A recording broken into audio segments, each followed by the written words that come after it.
Joined now by Gordon McGuinness, head of content from Pro Football Focus, and we were talking before we got started here. You're actually from Scotland, so your love of football, where did that start? Because obviously over there, it's not a sport that's all that popular, right?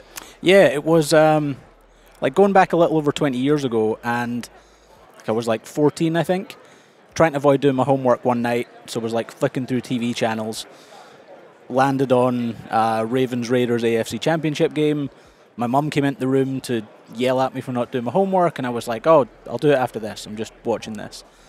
So I started watching it because I had to prove that I wasn't, just not doing my homework for no reason. And very quickly was like, oh, this is actually kind of cool. Then watched the Super Bowl a couple of weeks later.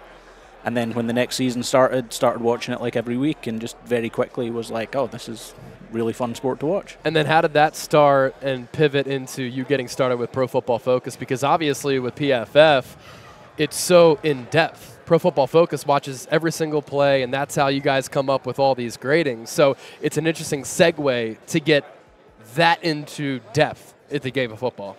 Yeah, so Neil Hornsby, the guy who founded PFF, he was on the same UK message board that I was on. Okay.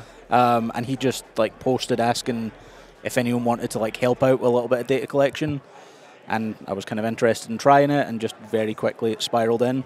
So I did it part-time for 2 years, and I've been full-time. I think this is my 10th year now. Phenomenal. And for those that don't know, what does a Pro Football Focus grade entail? I already mentioned you watch every single play. That's how you come up with this grading system that's become so widely used across the entire industry. But what exactly is a Pro Football Focus grade? Yeah, so on every play, let's take an offensive lineman, for example. They're going to get a grade between -2 or +2 on every play based on how they performed at what they were trying to do.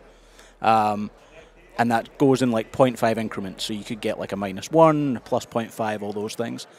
Over the course of the game, all those numbers get added up. There's some normalization factors that come in, so basically you take how good the average player would be, and that kind of comes off those. It then goes into a computer system, and that spits out a grade between 0 and 100.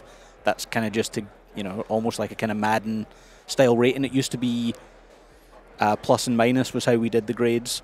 But kind of wanted to have more of a standardized kind of feature. Now, when you look at this matchup here, Gordon, Chiefs and Eagles, two heavyweights, right? Especially when you look at a lot of the numbers. Both are 16-3, regular season combined with the playoffs. Both have scored 546 points this year, regular season and in the playoffs. 6 All-Pros on both sides. Both have a Kelsey brother.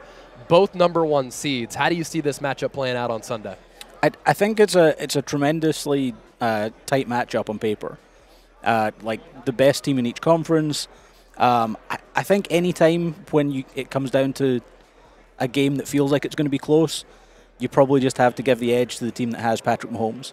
The stuff he's capable of doing, the odds are that he'll be the better quarterback in that game. Now let's go quick hitters here, matchups for matchups. Eagles offensive line, every member of it, a Pro Bowler, an All-Pro, or a Pro Bowl alternate. And then the Chiefs' defensive line is very good. Frank Clark is a sack master on the outside. And then obviously Chris Jones, I think, is unseated Aaron Donald as the best interior defensive lineman. Who wins that matchup on Sunday? I think probably the Eagles' offensive line, but Chris Jones is the X factor that, we saw him in the game against the Bengals in the AFC Championship game. He took over that game and ruined it for the Bengals. So he's entirely capable of doing that. And for this Eagles defensive line, 78 sacks heading into the Super Bowl. It's the most since the 1985 Bears. Chiefs' offensive line is a lot better than it was a couple of years ago when Patrick Mahomes against the Tampa Bay Buccaneers was pressured the most amount of times in Super Bowl history. Do you think that there's an edge one way or the other? Because Philadelphia sack production has been unbelievable, but this isn't the Chiefs' offensive line from a couple of years ago. I think the edge does still go towards the Eagles, and it's not just – so the defensive line's really good. I think one of the reasons why they've been able to convert a lot of their pressures into sacks is because they're really good on the back end as well. They've been able to kind of force opposing teams to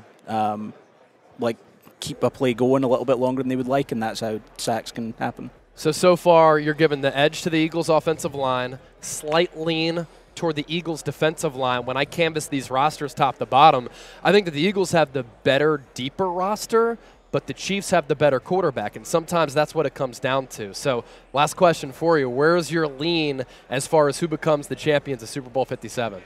I think you're absolutely right with it comes down to the quarterback for the Chiefs there. I lean the Chiefs between Patrick Mahomes, Travis Kelce. I think they're going to find enough plays to get it done. Final score? 31-27. Eagles or Chiefs? Chiefs. Chiefs. Gordon McGuinness, you heard it there. Head of Content, Pro Football Focus. Thanks so much for joining us. Thank you very much.